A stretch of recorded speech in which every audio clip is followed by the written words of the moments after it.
Hola, ¿qué tal? Mi nombre es Marco Rodas y voy a hablar un poco de cómo es la automatización de una lavadora y cómo interactúan los distintos componentes eléctricos, tanto de salida como motores y electroválvulas, así como los de entrada, como sensores de nivel o switches.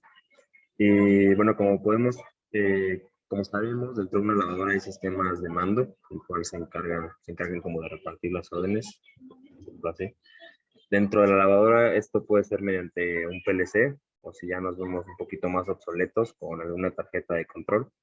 Y prácticamente en una lavadora, o sea, en una lavadora, lo primero que hay es un pulsador de puesta en marcha, el cual activa una electroválvula y comienza a llenar el tambor de la lavadora. Está llena de agua el tambor hasta que un medidor de nivel indica que la lavadora ya está llena y se cierra la electroválvula. Ya no permite que el agua siga fluyendo.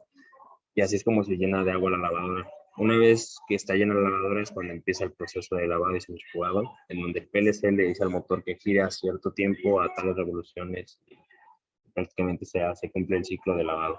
Y una vez que se acaba el tiempo de ciclo de lavado, se abre de nuevo una electroválvula y se mantiene abierta hasta que el sensor de nivel le dice que ya no hay agua y se cierra la electroválvula.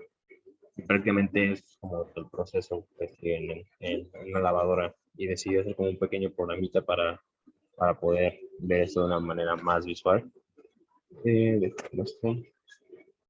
Como dije, primero tenemos un pulsador. Cuando le das, lo vuelvo a iniciar. No. Vean, por ejemplo, aquí tenemos el pulsador. Cuando agarras el pulsador, das clic, activas el pulsador, este empieza a llenar la canasta hasta que el sensor de nivel le dice como, no, ya está llena la canasta.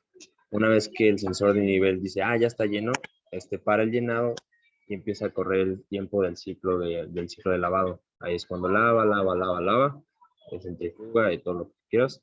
Y después, una vez que dice, ya lavó, empieza el ciclo de drenado, que es que se abre la electroválvula y empieza a salir el agua hasta que el sensor de nivel nuevamente dice que ya está lleno, ya está vacío, y ahí se acaba.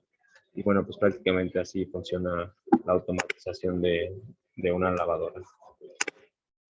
Gracias.